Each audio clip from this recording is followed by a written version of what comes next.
président, Aliouba, ainsi que sa délégation. Si nous pouvons l'acclamer, s'il vous plaît. Merci.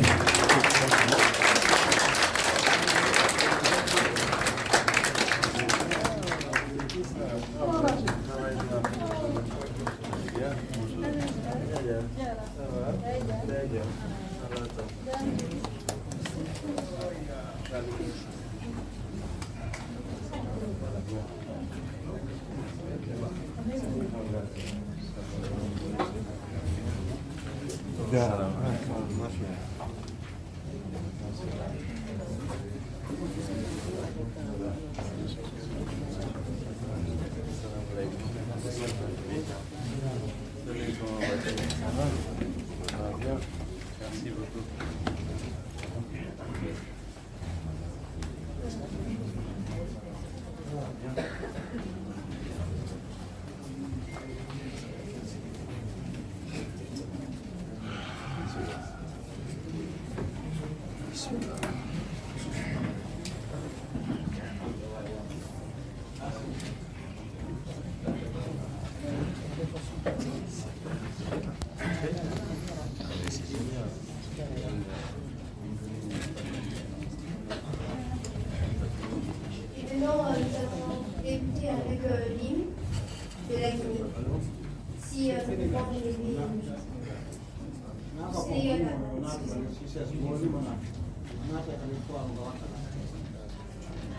Bonsoir à toutes, bonsoir à tous.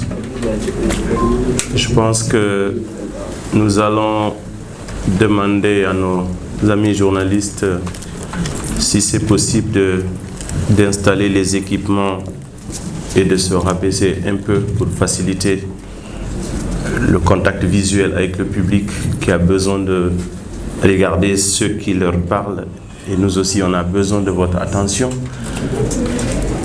J'aurais aimé m'arrêter pour m'exprimer pour tout le respect que je vous dois.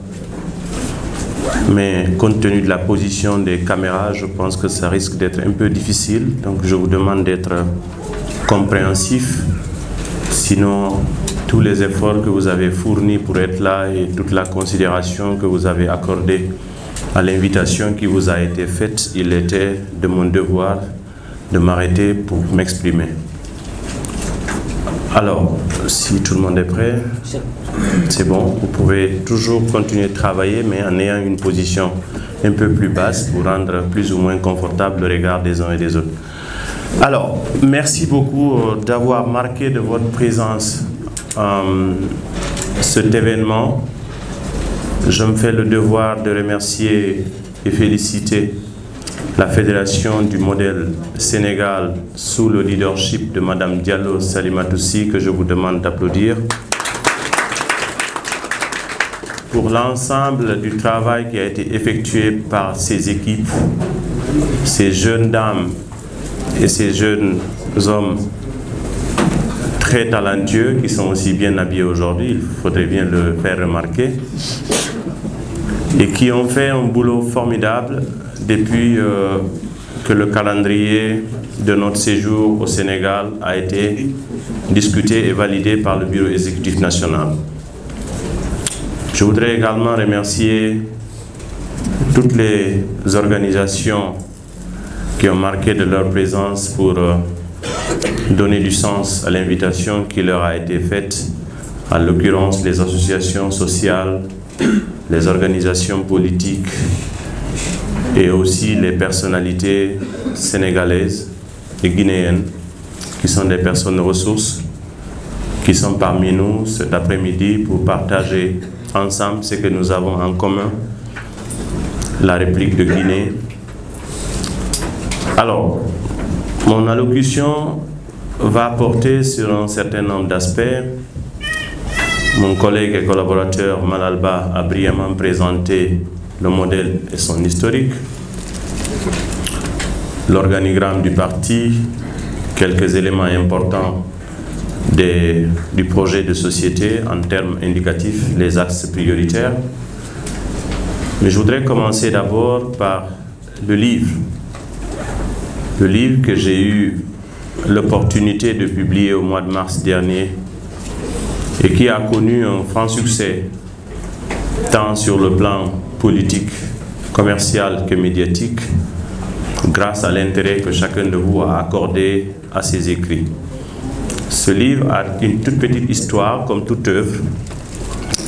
Lorsque je m'engageais en politique, en fin 2012, début 2013, je me disais que ma responsabilité ne devait pas simplement se limiter à briguer des mandats électifs et nominatifs qui constituent la vocation classique de tout homme politique. Lorsqu'on s'investit en politique, c'est pour briguer, c'est pour exercer le pouvoir, faire partager son savoir, faire partager ses idées, ses projets au bénéfice des populations. C'est cela le sens de l'engagement politique.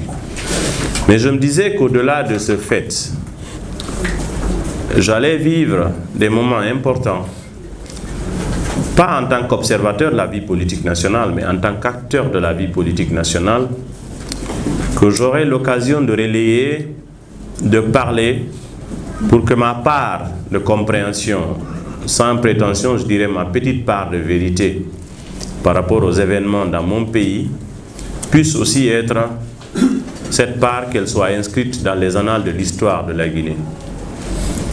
Donc ce rêve de grandeur, je l'ai toujours porté. Alors c'est pourquoi, au fur et à mesure que j'évoluais dans mon engagement politique, j'ai brigué des responsabilités diverses, à des opportunités différentes, selon des circonstances particulières, quelquefois de haut et de bas. Tous ces éléments combinés m'ont donné un ensemble d'idées. D'abord, une meilleure compréhension de mon pays, une meilleure compréhension de sa vie politique, de sa structure étatique, des acteurs qui animent la vie politique et sociale, les moments de crise, les moments de joie. Et bien naturellement, cela m'a inspiré à porter ce premier ouvrage qui, comme vous l'avez vu au niveau du sous-titre, est un ensemble de réflexions, des réflexions multidimensionnelles d'un acteur politique, d'un engagé politique. Multidimensionnel parce que le livre ne parle pas que d'un seul secteur, il parle de beaucoup de choses. L'engagé politique que je suis me donne la légitimité de parler de la vie de mon pays sans avoir la prétention de regarder ça de loin ou d'être comme certainement un spectateur qui regarde un match à la télévision mais qui croit savoir ce qui est toujours mieux à faire à la place des footballeurs qui sont sur le terrain. J'ai refusé cela en étant engagé pour mesurer la température intérieure et restituer à travers un livre qui est à votre portée. Alors, je ne parlerai pas intégralement de son contenu parce que ce n'est pas le moment et d'ailleurs, je vous encourage à la voir si vous ne l'avez pas encore. Il y avait juste quelques spécimens qui étaient là à votre disposition. Mais j'ai traité plusieurs sujets. Je vais essayer d'en aborder 2 ou 3 pour ne pas nous faire perdre beaucoup de temps. Entre autres sujets, c'est la question de l'engagement politique et citoyen qui est développé au niveau de la première partie du livre où j'ai parlé de la Guinée, de l'engagement politique, la pratique politique entre idéal de moralité et réalité de perversion. La politique dans notre pays est souvent définie, et nous l'entendons tous, j'imagine que vous l'avez tous entendu chez vous ou quelque part, que c'est l'art de mentir, l'art de tromper et quelquefois c'est un devoir de tuer, d'être cruel. Ça c'est la définition perverse de la politique à la guinéenne. Parce que ceux qui la font sont exactement cette définition-là. Ils ont taillé la Guinée à l'image de ce qu'ils sont, pas de ce que la Guinée devrait être. Du premier régime jusqu'à maintenant, si vous regardez très bien notre pays dans le fonctionnement de l'État ou de ce qui en fait foi, vous verrez que les comportements des dirigeants sont restés fondamentalement les mêmes. De sorte que dans la psychologie collective, beaucoup de nos compatriotes, pour ne pas dire la majorité d'entre eux, pensent que c'est normal lorsqu'un dirigeant tue, lorsqu'un dirigeant humilie, lorsqu'un dirigeant emprisonne, lorsqu'un dirigeant contraint à l'exil, lorsqu'un dirigeant vole pour s'enrichir, ou lorsque lui et sa famille se mettent dans un confort insolent, étant donné que les autres vivent dans la précarité. Toutes ces pratiques sont considérées comme étant normales et ne sont pas souvent punies dans notre pays.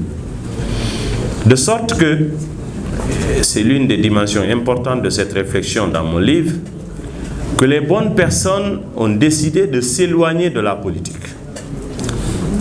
On entend souvent autour de nous des gens qui disent « je suis apolitique ». J'imagine que même dans nos associations, les plateformes de discussion, dès que vous partagez ne serait-ce qu'une information politique, dans la minute qui suit, vous avez toujours quelqu'un qui vient vous rappeler que c'est apolitique. Il n'y a rien d'apolitique dans la vie. Il n'y a absolument rien d'apolitique. Cela a été créé pour manipuler les mentalités afin que les bonnes personnes se désintéressent de la politique pour qu'elles restent toujours gouvernées par les mauvaises personnes. C'est cela la réalité de notre pays. Parce que les dictateurs en général n'aiment pas les cerveaux brillants qui décèlent en fait ce qu'ils manipulent, ce qu'ils mijotent et comment ils comptent traîner les populations pour les dominer.